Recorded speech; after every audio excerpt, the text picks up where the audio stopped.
হ্যাঁ বই রয়েছি। কই গেছিলেন? গিয়েছিলাম হুমায়ুনের কাছে। হুমায়ুনের কি অবস্থা এখন? ভালোই, 3 মাস পরে গিয়ে দেখা করছে আজকে। এর আগে দেয় না আর? না, এর আগে দেখা দিচ্ছে না। এই তোমরা দেখবে লাগে খুব পাগল আগে। তোমরা আমরা কেমন যাইতাম না? না, 3 মাসের আগে কেউ যা দেখতে পারে না।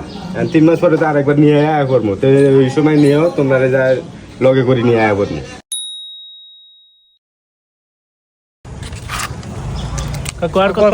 আমি তো ভিতরে গেছিলাম, আর 5-10 মিনিট লাগবে বাইরে হইতে। আচ্ছা, সন্ধ্যা হয়ে যাচ্ছে তো ওই জন্য গেলাম আর কি। আচ্ছা, সমস্যা নেই, এখন আয়া করবো। আচ্ছা, ওই আয়া করছে হয়েছে, আমার আব্বা আয়া করছে। আয়া করছে আমার আব্বা। সালাম আলাইকুম, কেমন আছো? ভালো। তুমি তো ভালো আছো? হ্যাঁ, আছি ভালো। কেমন আছো?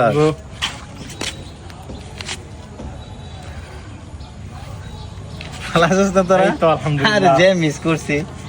মাদক কিনা বলুন, মাদক প্রতিরোধে জনসচেতনতা বৃদ্ধি করুন। মাদক দ্রব্য সেবনের কারণে নেমে আসে পারিবারিক অশান্তি, রাত কাটে নির্ঘুম অথবা দিনরাত একাকার হয়ে যায়, জীবনযাপনে দেখা যায় উচ্ছৃঙ্খলতা, সামাজিক মানুষটি আস্তে আস্তে অসামাজিক হয়ে ওঠে, নেশার টাকার জন্য যে কোনো কাজ করতে তারা দ্বিধাবোধ করে না। মাদকাসক্তি থেকে মুক্তি পেতে হলে চিকিৎসা এবং পুনর্বাসনের প্রয়োজন।